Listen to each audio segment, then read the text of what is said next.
Eh bien salut à toutes et à tous et bienvenue dans ce nouveau concept de vidéo que j'ai intitulé Une question, une réponse. Dans ce concept de vidéo, tous les mardis, je vais répondre à vos questions directement. Le principe est très simple. Aujourd'hui, la question, c'est moi qui l'ai sélectionnée puisque c'est le premier épisode. Mais dès maintenant, je vous invite en commentaire de cette vidéo à m'écrire tout simplement les questions que vous vous posez sur l'organisation, la productivité et l'optimisation du temps. Toutes les problématiques que vous pouvez rencontrer au quotidien, vous pouvez tout simplement me les poser en commentaire. Et moi, toutes les semaines, tous les mardis, je ferai une vidéo pour répondre à vos questions. En fait, j'en sélectionnerai tout simplement une chaque semaine et j'y répondrai directement en vidéo. Ça me permettra d'être plus proche de vous, de répondre directement à vos problématiques personnelles que vous rencontrez dans la vie du quotidien et comme ça, le contenu sera certainement d'encore meilleure qualité. La question du jour, du coup, c'est moi qui l'ai sélectionné tout seul et on va voir ensemble comment être plus efficace lorsque l'on travaille. Alors, c'est une problématique assez large et j'ai isolé deux composantes majeures qui peuvent faire que tu n'es pas efficace lorsque tu travailles. Et en fait, les deux sont un petit peu les deux extrêmes. D'un côté, on a la procrastination, les gens qui vont tout simplement pas beaucoup travailler parce qu'ils vont pas réussir à passer à l'action, ils vont pas réussir à se mettre au travail. Et de l'autre côté, les gens proactifs, c'est-à-dire les gens qui vont travailler parfois 10 heures, 12 heures, 15 heures par jour sur leur business et qui au final, à la fin de la journée, vont se rendre compte que tout ça n'a pas servi à grand chose et qu'ils n'ont pas tellement avancé que ça sur leurs objectifs. Alors évidemment, dans la barre de description et juste en dessous là du player YouTube, tu as la petite barre qui avance, je vais mettre les timecodes pour que tu puisses directement aller à la problématique qui t'intéresse le plus, si tu es quelqu'un qui procrastine ou si tu es quelqu'un qui travaille énormément et qui n'arrive pourtant pas à avancer sur ses objectifs. Comme ça, tu n'as pas besoin de te regarder toute la vidéo si toute la vidéo ne t'intéresse pas. Et pour les plus courageux d'entre vous qui vont tout regarder, on est parti directement avec le premier sujet qui est donc la procrastination. Alors, dans un premier temps, pourquoi est-ce que tu procrastines?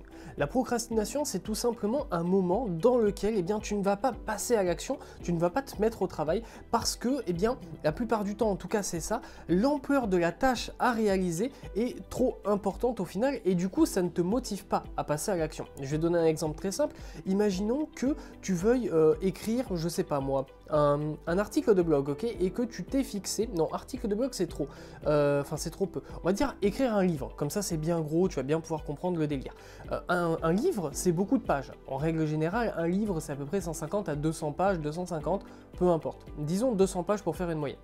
Un livre c'est 200 pages et donc l'objectif est immense à accomplir. C'est un peu comme si tu te retrouvais devant la tour Eiffel, tu vois tes 312 mètres ou 311 mètres, je sais pas, de haut, et tu te dis ok, il va falloir que je me tape tout ça à pied, il va falloir que même que je l'escalade à main nue. Ok, c'est un petit peu compliqué à faire, mine de rien, tu vas prendre un petit peu de temps, il va falloir être en forme physiquement et tu risques de tomber et de t'écraser par terre. Donc forcément qu'au moment où tu vas devoir commencer l'ascension de la tour Eiffel à main nue, tu vas avoir du mal à te lancer. Une fois que tu seras lancé, tu seras dans le truc, tu vas enchaîner comme ça les étages les uns après les autres. Mais au début, te lancer, ça va être très compliqué. Et en fait, c'est pour ça que la plupart du temps, tu procrastines. C'est en tout cas un des facteurs, on va en voir d'autres.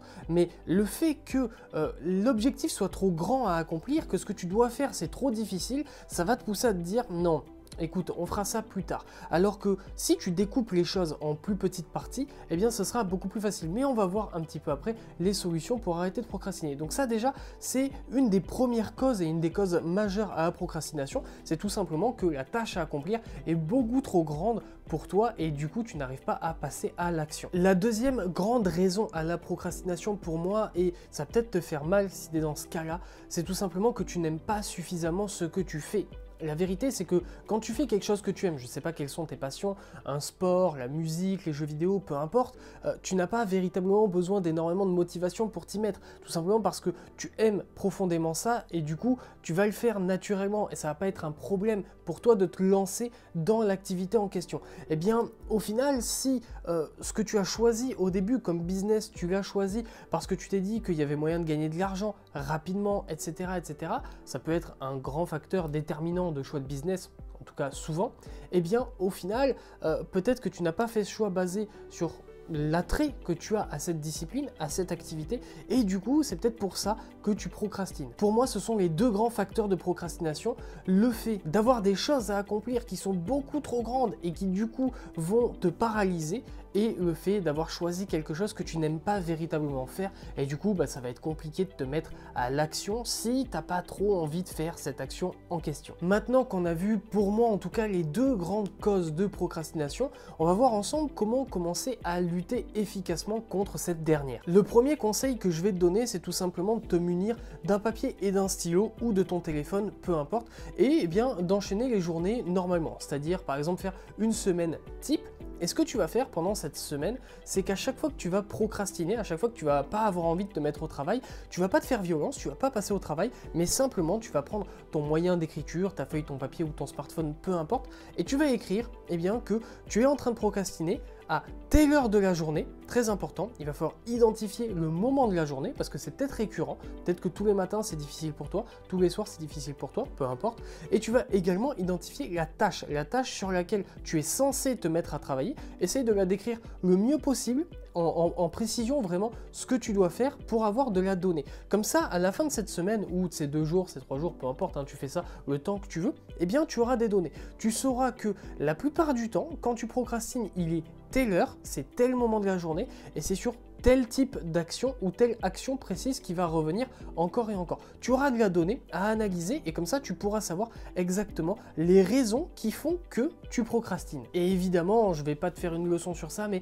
la donnée c'est le nerf de la guerre. Facebook c'est gratuit, pourtant ça pèse des milliards. Pourquoi? Parce qu'ils ont de la donnée sur leurs utilisateurs. Donc véritablement, fais comme Facebook, prends de la donnée sur toi et tu verras que c'est très puissant et que ça va te permettre ensuite de faire des analyses sur ce que tu fais et donc de pouvoir tirer des conclusions et donc de pouvoir arrêter de procrastiner. Maintenant que tu as fait cette analyse et que tu as récupéré des données personnelles sur toi-même, bien tu vas pouvoir changer des choses. Déjà, si tu vois que tous les matins tu n'arrives pas à travailler, à chaque fois c'est la galère, bien arrête de travailler le matin. Peut-être que le soir c'est un meilleur moment pour toi pour travailler, bien arrête de travailler le matin et travaille le soir. Déjà ça c'est pour les moments de la journée. Si c'est vraiment récurrent, qu'à chaque fois tous les matins tu n'arrives pas à bosser, arrête de bosser le matin tout simplement, ne te fais pas violence pour rien et travaille plus tard dans la journée et ça marchera très bien.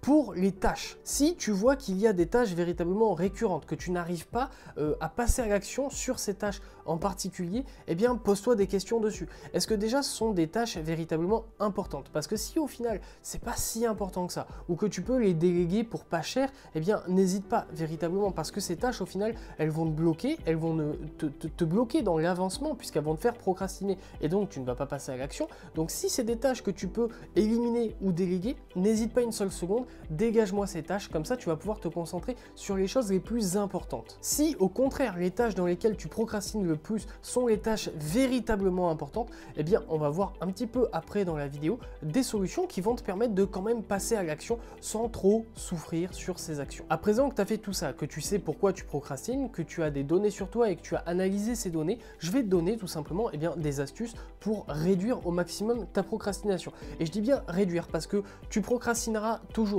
Au bout d'un moment, il y a un truc, c'est que la procrastination, c'est humain. À part si tu es véritablement amoureux de ce que tu fais et que c'est ta plus grande passion dans la vie, tu procrastineras toujours à des moments et c'est normal, ton cerveau il aura besoin de temps en temps de lâcher un petit peu de lest et de ne pas passer à l'action, c'est tout à fait humain. Et ne te culpabilise pas à chaque fois que tu procrastines, sincèrement ça arrive à tout le monde. Moi je procrastine, toi tu procrastines, tout le monde procrastine à un moment donné dans sa vie et dans ses journées, donc honnêtement te prends pas la tête. Si tu procrastines de temps en temps, écoute, ça va, c'est pas trop grave. Donc maintenant on va passer directement aux astuces. La première astuce que je peux te donner, c'est d'identifier une priorité absolue, d'identifier une tâche bien précise dans tes journées, dans tes routines, dans ton business, et cette tâche-là, vraiment juste cette tâche-là, tu l'écris quelque part sur un tableau où tu veux, tu l'inscris dans ta tête, et cette tâche-là, c'est la tâche que tu n'as pas le droit de procrastiner. Okay, toutes les autres, tu as le droit de temps en temps de procrastiner dessus, mais cette tâche-là, véritablement,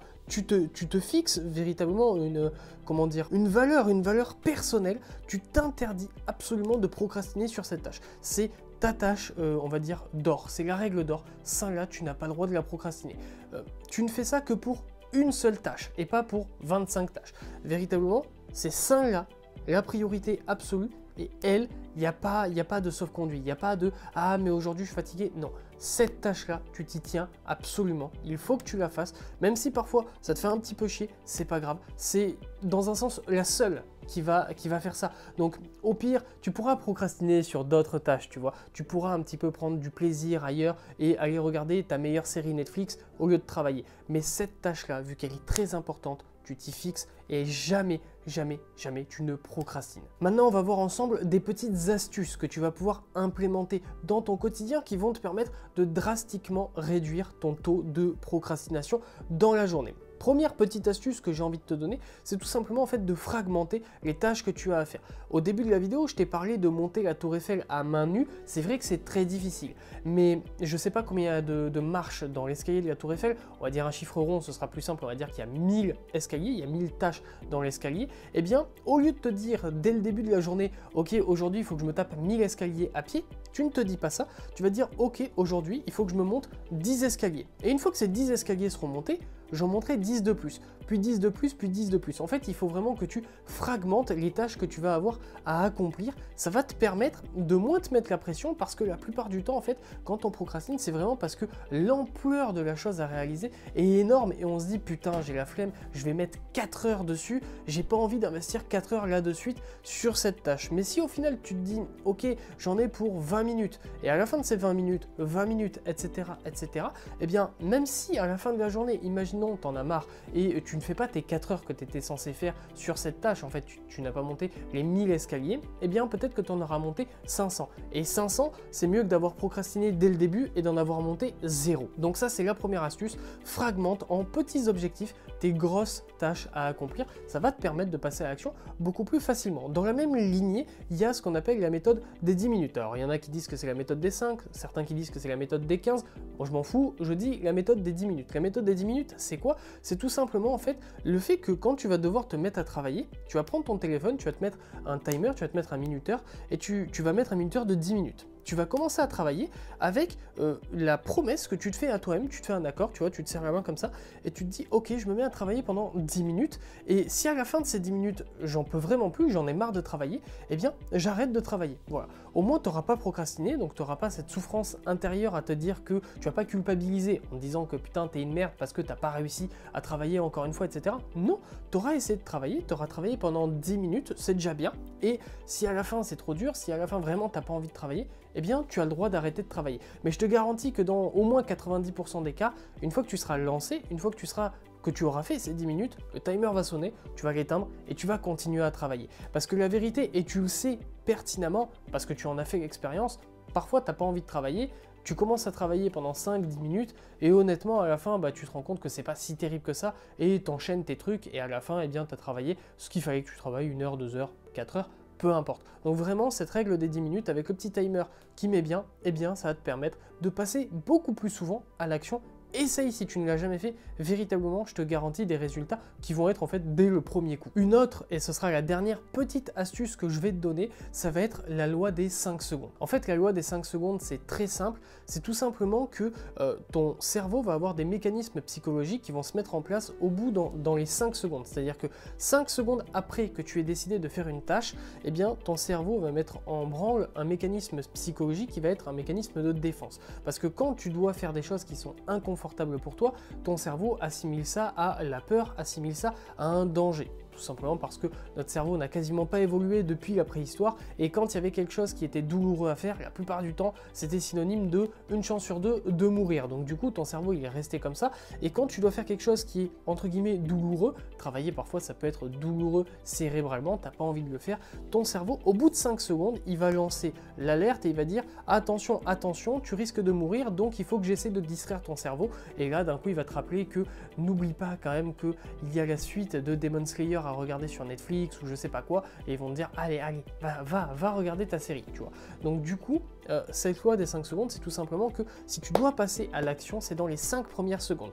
Il faut que tu fasses la première action directement. Si ton action c'est lire un livre, eh bien il faut qu'au moment où tu y penses, tu te dis ok, il faudrait que je lise un livre, dans les 5 secondes qui viennent, tu chopes ton livre, boum, tu commences à lire.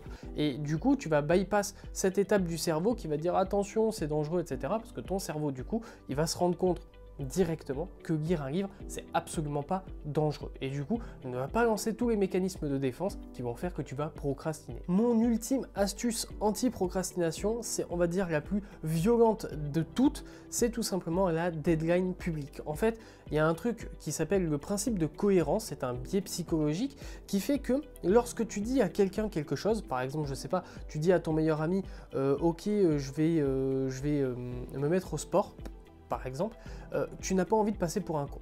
Tout simplement. En fait, le principe de cohérence fait que lorsque tu dis publiquement quelque chose, que tu t'engages publiquement à faire quelque chose, eh bien, tu n'as pas envie, par pression sociale évidemment, que dans une semaine on te dise « Ah, au fait, tu as fait tes 10 abdos par jour » et que tu répondes « Non ». Et du coup, que les gens se disent « Ok, cette personne-là n'est pas une personne impliquée, ok, cette personne-là est un beau parleur, il dit des choses, il raconte qu'il va faire ceci, cela, et au final, il ne fait jamais rien. » Donc par pression sociale, tu vas te mettre cette deadline, en fait, tu vas dire « Ok, moi, aujourd'hui, eh bien, pendant, je sais pas, tout le mois qui arrive, je vais écrire un article de blog par jour et tu vas dire à tout le monde.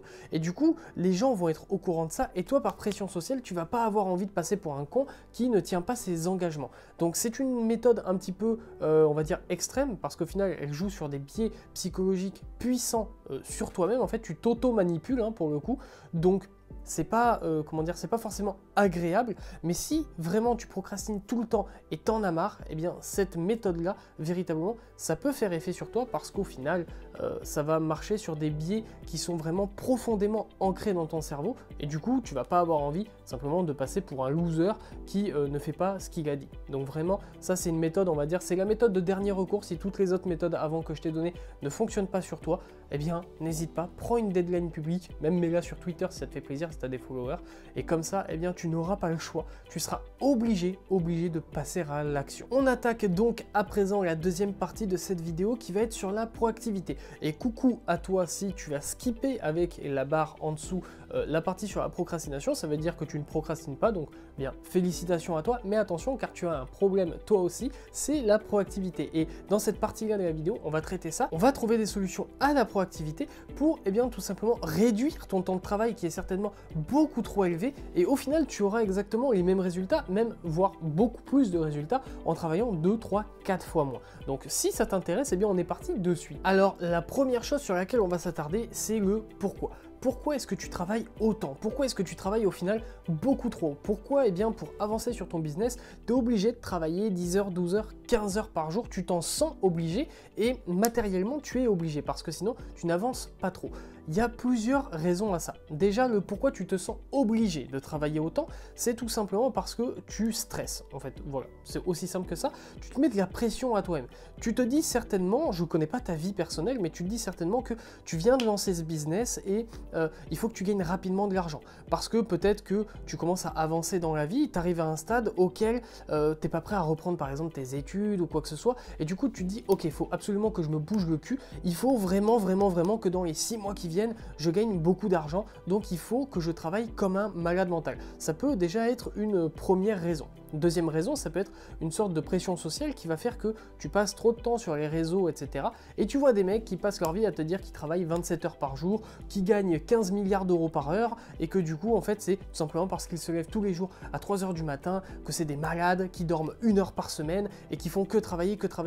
La vérité, c'est que la plupart du temps, ces gens-là se foutent de ta gueule, ils disent ça pour passer pour des guerriers, pour être motivants et au final vendre des trucs qui ne valent strictement rien. Donc ne te mets pas la pression par rapport à ce que tu pourrais voir sur les réseaux ou sur internet en règle générale, parce que certains te disent qu'ils travaillent 20 heures par jour, tu n'es pas obligé de travailler 20 heures par jour. Il y a des gens qui le font véritablement, il y a des gens que c'est pas des escrocs, ils le font vraiment, mais tout le monde n'est pas fabriqué de la même façon. Et il y a des gens pour qui travailler autant, c'est véritablement totalement contre-productif et ces gens-là sont majoritaires. Il y a assez peu de gens sur Terre qui sont capables d'enchaîner des journées de 18 heures tous les jours pendant 6 ans et de rester au top niveau de la productivité parce qu'au bout d'un moment tu vas fatiguer, au bout d'un moment tu vas commencer à rentrer dans un burn-out, tu vas péter un plomb et ce que tu cherchais à obtenir, c'est-à-dire un business qui fonctionne, etc., bah au final ça va te filer entre les doigts parce que tu vas exploser en plein vol. Donc pour moi, la proactivité, ça va être vraiment dû à ces deux facteurs la plupart du temps. le stress, la peur de l'échec, donc tu te dis qu'il faut que tu travailles énormément pour diminuer la probabilité d'échec, et la pression sociale qui fait que tu vois tellement de gens qui te disent qu'ils travaillent beaucoup, et donc du coup tu te dis il faut que tu fasses comme eux, sinon tu n'auras pas les mêmes résultats. Ça pour moi ce sont les deux véritables facteurs, et la vérité c'est qu'au final ces deux facteurs ce sont des biais en fait, ce sont des biais qui vont t'induire en erreur. La première chose, le fait d'avoir peur d'échouer, la vérité c'est que peu importe ce que tu fais dans la vie, tu risques d'échouer à un moment donné. Mais c'est pas en travaillant comme un acharné que tu vas forcément réussir. En vérité, tu vas surtout te cramer, tu vas user tes batteries, tu vas péter un plomb à la fin et tu vas pas forcément réussir beaucoup plus rapidement. Si tu utilises des vraies méthodes d'organisation, de productivité et d'optimisation du temps, c'est ce que j'essaye de t'enseigner sur cette chaîne YouTube, tu n'as pas besoin, véritablement, je te le jure, de travailler 15 heures par jour pour atteindre des objectifs. À part si tu as 8 entreprises en même temps à faire tourner, mais si tu n'as qu'un seul business et que tu es solopreneur, infopreneur, micro-entrepreneur, tu m'as compris, eh bien tu n'as véritablement pas besoin de travailler autant. Et pour la deuxième raison qui est les réseaux sociaux, j'ai juste envie de te dire quitte toutes ces conneries parce que les gens se foutent de ta gueule. Alors maintenant on va voir des solutions parce que c'est bien mignon de t'avoir expliqué tout ça, mais si je te donne pas de solution, je ne sers à rien. Première solution que je vais te donner pour travailler beaucoup moins, c'est d'utiliser la célèbre loi de Pareto. 80-20. 20% de ce que tu vas faire dans tes journées vont t'apporter 80% de tes résultats. C'est pas forcément ultra scientifiquement prouvé que c'est 20%, ça peut être 25% de ce que tu fais qui t'apporte 75%, etc. Mais peu importe. La vérité, c'est qu'une minorité de tes actions vont t'apporter une très grande majorité de tes résultats. Et ça, il faut vraiment que tu l'identifies. Parce que si tu travailles 12 heures par jour, la vérité, c'est qu'il n'y a pas 12 heures de temps de travail qui vont t'apporter des résultats à la fin. Non, sur ces 12 heures, tu as peut-être 2-3 heures de travail qui vont t'apporter quasiment tous tes bénéfices à la fin, qui vont t'apporter tous tes résultats. Donc moi, le conseil que je peux te donner, c'est un conseil que je donne souvent quand je parle avec des gens, quand j'ai des gens en coaching, etc. C'est tout simplement de prendre un carnet, ok? Tu vas à Carrefour, tu achètes un carnet. Le carnet, c'est bien, tu peux le faire sur ton ordinateur, mais moi, je suis amoureux du papier. Pour faire des notes comme ça, honnêtement, je trouve que c'est mieux d'avoir un truc vraiment physique que tu peux toucher. Ça rend les choses, on va dire, concrètes, matérielles dans la vraie vie. Donc, tu prends un carnet. Tu préfères ton téléphone ou ton ordi, tu fais ce que tu veux, je t'en voudrais pas. Et pendant une semaine, par exemple, ça c'est vraiment, moi une semaine je trouve que c'est bien, pendant une semaine tu vas noter tous les jours tout ce que tu fais, ok? Tu te lèves à 6h, tu l'écris, tu commences à travailler à 7h30, tu l'écris, de 7h30 à 8h30, qu'est-ce que tu fais? Tu l'écris, tu écris exactement ce que tu as fait de 7h30 à 8h30. Et tu fais ça tous les jours pendant une semaine, tu écris tout ce que tu fais, tout le temps. Et à la fin de la semaine, tu vas te poser, disons qu'on est samedi, ok, tu as travaillé de lundi à vendredi, on est samedi, dimanche, samedi à la limite, tu te laisses un petit temps de repos, tranquille, oh, on n'est pas des brutes non plus, on se laisse un petit peu du temps de repos, et le dimanche, tu prends ton carnet. Et ce que tu vas voir dans ton carnet, c'est en vérité tout ce que tu ne vois pas au quotidien, parce que tu as la tête dans le guidon, tu es dans ton truc, et tu prends pas le temps d'analyser ce que tu fais véritablement. Donc ce que tu vas faire, c'est qu'avec ce carnet, tu vas te poser et tu vas te dire, ok, qu'est-ce que je fais de mes journées? Et là, tu vas te rendre compte véritablement que sur l'entièreté de ta journée, tu as tellement de choses qui ne servent pas à grand chose au final. Tu vas t'en rendre compte vraiment qu'il y a beaucoup de choses dans ta journée qui ne t'apportent pas tant de résultats que ça à la fin. Et là, tu vas véritablement pouvoir avancer sur le chemin de la déproactivité, j'invente des mots, c'est-à-dire sur le chemin de te dire, ok, je travaille 12 heures par jour, là, j'identifie déjà quelque chose qui me prend 2 heures par jour, qui, honnêtement, ne sert pas à grand-chose. Hop là, ça dégage. Et petit à petit, comme ça, tu vas pouvoir écrémer tes journées et tu vas te rendre compte qu'il y a beaucoup de choses que tu peux dégager et au final tu vas pouvoir commencer à diminuer, peut-être diviser par 2 au final ton temps de travail. Et déjà tu seras beaucoup mieux si tu travailles 6 heures par jour plutôt que 12 heures. Donc vraiment ça c'est mon premier conseil, tu prends ton carnet, tu écris tout ce que tu fais et ensuite, petit tips supplémentaire, tu peux éventuellement noter chacune de tes actions. En fait, chacune de tes actions, ce que tu vas faire, c'est que tu vas mettre une note sur 10. Et ce que tu peux faire, c'est que toutes les notes qui sont en dessous de 8 sur 10, tu peux les éliminer. Pourquoi 8 sur 10? En fait, c'est la loi de Pareto. Du coup, ça veut dire qu'il n'y a que les 9 et 10 sur 10 qui comptent, c'est-à-dire les 20% de ce que tu fais. Tu peux être un petit peu plus tolérant, prendre le 7, prendre le 6, ça c'est comme tu veux toi. Mais en tout cas, en notant comme ça, tu vas pouvoir mettre des chiffres, tu vas pouvoir mettre des valeurs sur ce que tu fais et du coup, te rendre compte de ce qui est utile et de ce qui est inutile. Donc la loi de Pareto, vraiment, c'est ta utiliser. La deuxième astuce que je veux te donner pour que tu arrêtes d'être proactif et que tu t'échines à travailler 12 heures, 15 heures par jour pour pas grand chose, c'est tout simplement de te fixer des limites temporelles. En fait, tu vas passer un pacte avec toi-même et tu vas te dire, ok, à partir d'aujourd'hui, je commence mes journées par exemple à 8 heures du matin, il est hors de question, absolument hors de question que je finisse une de mes journées après 16 heures. Et vraiment, tu passes un pacte de confiance avec toi-même, ok? Ça sert à rien de te mentir à toi. Tu peux mentir aux autres, mais te mentir à toi, ça sert à rien. Parce qu'au fond de toi, tu sauras très bien qui tu es et ce que tu fais. Donc, tu ne peux pas te mentir à toi-même.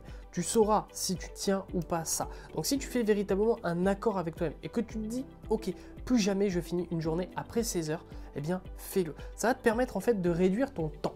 Tu auras moins de temps de possibilités de travail. 8 heures, 16 heures, si tu prends en plus la pause déjeuner pour manger, parce que c'est important, ça fait 8 heures, ça fait 7 heures. Bon, tu as 7 heures de travail par jour. Déjà, c'est plus 12, c'est plus 15.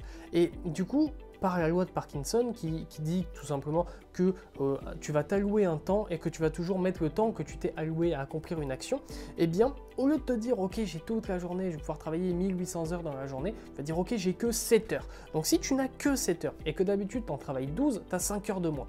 À partir de là, déjà, si tu n'as pas éliminé des trucs avec la loi de Pareto, ça va être compliqué. Et si tu l'as fait, tu vas devoir travailler plus rapidement. Tu vas devoir être plus efficace. Tu vas devoir faire des choix. Il y a des choses que tu fais qui ne servent à rien, ça va dégager. Il y a des choses importantes que tu fais, mais tu les fais trop lentement, tu vas accélérer, etc. etc. Et c'est là que tu vas te rendre compte véritablement qu'en fait, au lieu de travailler 12 heures ou 15 heures, tu peux travailler 5, 6, 7 heures et compresser le temps, compresser tes actions pour les rendre beaucoup plus rapides, beaucoup plus efficientes. Tu vas devenir donc du coup beaucoup plus productif dans ton travail. Au final, tu vas travailler moins pour avoir le même résultat à la fin de ta journée. Donc véritablement, fixe-toi des limites temporelles. Dis-toi, je ne travaille pas après 16 heures, je ne travaille pas après telle heure, je ne travaille pas plus de 3 heures sur tel projet. Et du coup, tu vas être obligé de te dépêcher, tu vas être obligé de devenir beaucoup plus productif. Ça va devenir un petit peu amusant, ça va devenir un jeu. Moi, c'est ce que j'appelle souvent le challenge sur le temps. Tu peux te chronométrer pour bien tout simplement te dire, ok, j'ai 3 heures pour accomplir ça. D'habitude, j'en mets 6, peu importe. Je vais mettre 3 heures aujourd'hui, je vais être full focus. Je vais mettre une petite musique, un petit lo-fi dans les oreilles, un petit éclairage sympathique, tu vois. Et ce que tu vas faire, c'est que tu vas partir pour travailler 3 heures et tu vas accomplir tes objectifs. La troisième astuce que j'ai envie de te donner, c'est tout simplement de réévaluer tes priorités et tes objectifs. Si à l'heure actuelle tu travailles beaucoup tous les jours, 10, 12, 15 heures, etc., tu m'as compris, ça fait 1800 fois que je le répète dans la vidéo, c'est peut-être que tu n'as pas suffisamment bien identifié tes priorités et tes objectifs. Parce que honnêtement, si tu travailles autant, encore une fois, c'est soit que tu as 4 entreprises à gérer, soit que tu t'organises mal. Et s'organiser mal, ça veut dire tout simplement, souvent, ne pas avoir des objectifs suffisamment bien précis et des priorités véritablement ancrées. Si tu travailles autant, c'est que tu te disperses. Donc, vraiment, réévalue tes priorités et réévalue tes objectifs. Quels sont vraiment tes objectifs à atteindre? T'en as peut-être un peu trop. Focalise-toi sur 1 ou 2 objectifs majeurs. Peut-être qu'à l'heure actuelle, tu poursuis trop de choses à la fois et du coup, forcément, oui, ça t'oblige à travailler énormément. Mais du coup, tu perds en productivité, tu perds en efficacité parce que tu vas accumuler tout simplement du stress et de la fatigue et sur le long terme, ça ne va pas le faire. Donc du coup, réévalue tes objectifs. Quels sont tes objectifs précis? Identifie-en 1 ou 2 et vraiment focalise toute ton attention là-dessus. Quelles sont tes priorités dans la journée? Fixe-toi toujours une véritable priorité dans la journée, une priorité qui va par exemple te prendre 2 heures à accomplir. Ça, c'est ta priorité numéro 1. Il faut que tu l'identifies. Comme ça, eh bien, tu vas arrêter tout le brouhaha qu'il va y avoir autour. Tu vas arrêter de faire un petit peu tout et n'importe quoi et tu vas pouvoir te focaliser sur une seule chose à la fois. Enfin, la quatrième et dernière astuce que j'ai à te donner, c'est tout simplement de ne pas confondre vitesse et précipitation. C'est Jiraiya qui l'a dit à Naruto, donc c'est forcément un très bon conseil. Tu vas peut-être avoir envie de griller les étapes. Tu vas peut-être avoir envie d'aller le plus vite possible. Le truc, c'est que le business, eh bien, c'est un marathon, c'est pas une course. Et c'est ceux qui tiennent le plus longtemps qui sont récompensés à la fin. C'est pas un sprint, c'est pas ceux qui vont bosser 15 heures par jour pendant 2 mois qui vont monter un empire qui vaut 2 milliards. Tu vois ce que je veux dire? C'est très long. La plupart des milliardaires, ils ont 70 piges. Pourquoi à ton avis? C'est tout simplement parce que c'est long de créer un business qui fonctionne. Donc ne confonds surtout pas vitesse et précipitation. C'est pas parce que tu vas te tuer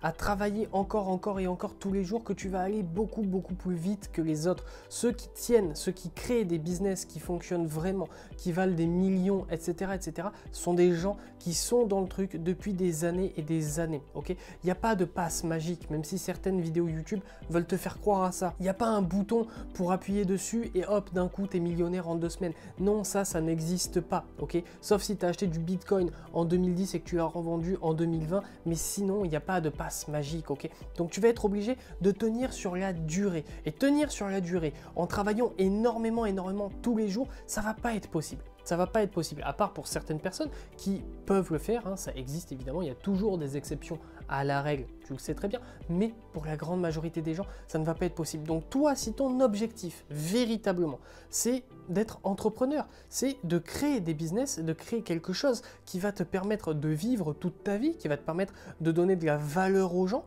eh bien, ne confonds surtout pas vitesse et précipitation. Pour le bien de tous, pour ton bien à toi, pour le bien de ton business et pour le bien des gens à qui tu veux apporter de la valeur, ce qui va être important, c'est que tu arrives à tenir sur la distance. Et donc, il va falloir que tu t'économises. Et c'est ça que j'essaye de t'apprendre sur cette chaîne YouTube. C'est au final de travailler moins pour travailler mieux et du coup de pouvoir tenir plus longtemps sur la durée. Et à la fin, eh bien, pouvoir créer quelque chose qui fonctionne pour toi et pour les autres, que tu aies un équilibre, que tu puisses travailler tout en prenant du plaisir et tout en ne pétant pas un plomb parce que tu te tues à la tâche tous les jours. Et bien voilà, c'est tout pour cette vidéo. J'espère qu'elle t'a plu, j'espère qu'elle t'aura apporté des réponses. Je te le répète, pour ceux qui sont restés jusqu'à la fin, la vidéo est très longue, je suis pas sûr qu'il y aura beaucoup de monde à la fin, mais si tu es encore là à la fin, n'hésite pas, vraiment, n'hésite pas, c'est le principe de ces vidéos-là, c'est le principe de cette nouvelle émission, on va dire, c'est de répondre à vos questions. Donc évidemment, la question d'aujourd'hui, c'est moi qui l'ai sélectionnée, on va dire, puisqu'il n'y avait pas d'épisode avant, donc du coup, je ne pouvais pas t'inviter à m'écrire dans les commentaires, mais maintenant que le premier épisode de cette série est lancé, n'hésite pas, écris-moi en commentaire une question que tu veux, hein, sur l'organisation, la productivité et l'optimisation du temps. Tu choisis ce que tu veux dans tes problématiques à toi au quotidien et moi, eh bien, je ferai de mon mieux pour t'apporter une réponse personnalisée en vidéo pour t'aider à avancer dans ton business, pour t'aider à te développer, pour t'aider à devenir plus organisé, plus productif ou à optimiser ton temps de meilleure façon. N'hésite pas, tu peux m'écrire un pavé si ça te fait plaisir. Essaye dans ta question quand même d'avoir une question le plus précise possible pour que moi je puisse t'apporter une réponse la plus précise possible, ce sera mieux. Et en attendant, eh bien, on se dit à très vite, on se dit à vendredi pour une nouvelle vidéo. Mais évidemment, prenez soin de vous, restez fort, restez focus. Et surtout, ne travaillez pas 20 heures par jour. Tchuss.